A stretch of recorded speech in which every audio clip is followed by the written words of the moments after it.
nít tôi một chân coi nè.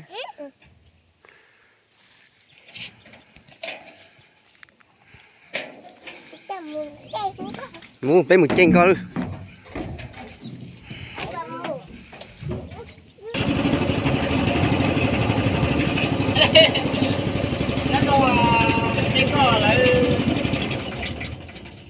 Một lỡ tao ơi.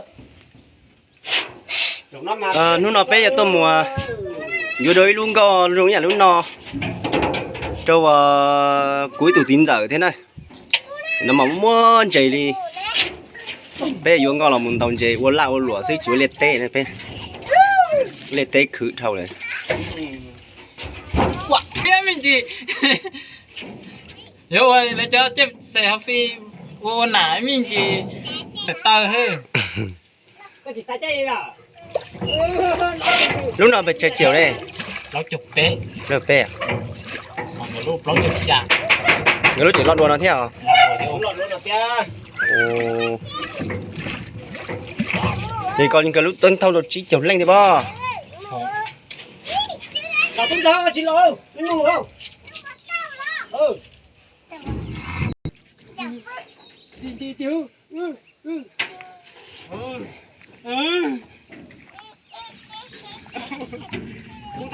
Có sao đâu có. lúc nào nhập bản đi thủy điện sông Má tàu mỗi ít tàu sông nó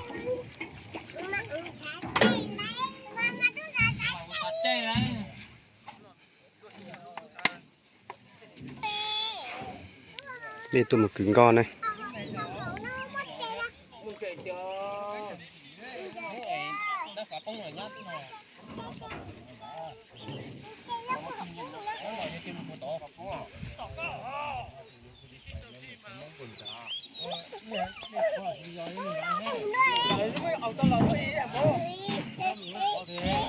đây là một cầu đấy lú trên để trên lú này lú đây lú gì đây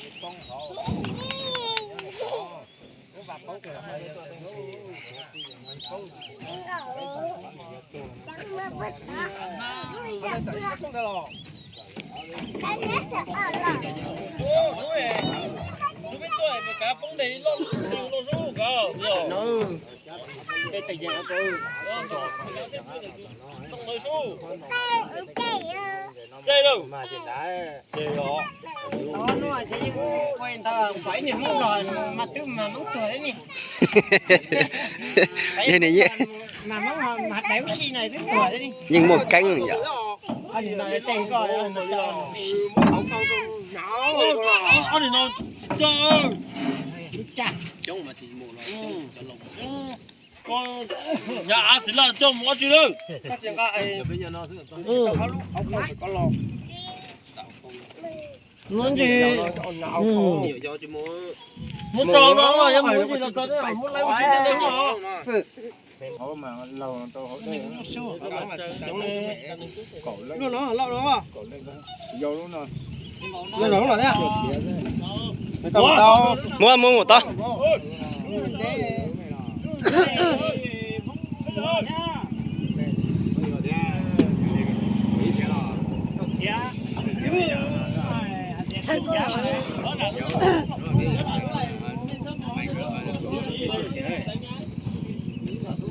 nhìn thấy hả?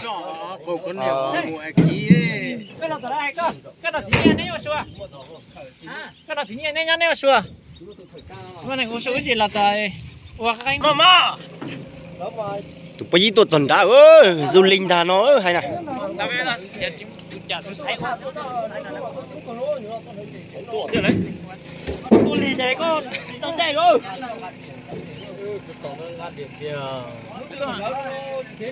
Lấy tao mà lấy tao thế. Thò kiếng đã. Quay video rồi nhá các ông.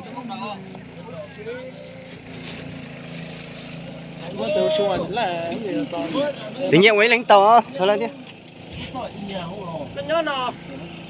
Cái nhớ cái nào lấy cái xuống. Rồi, nhớ mùng rồi.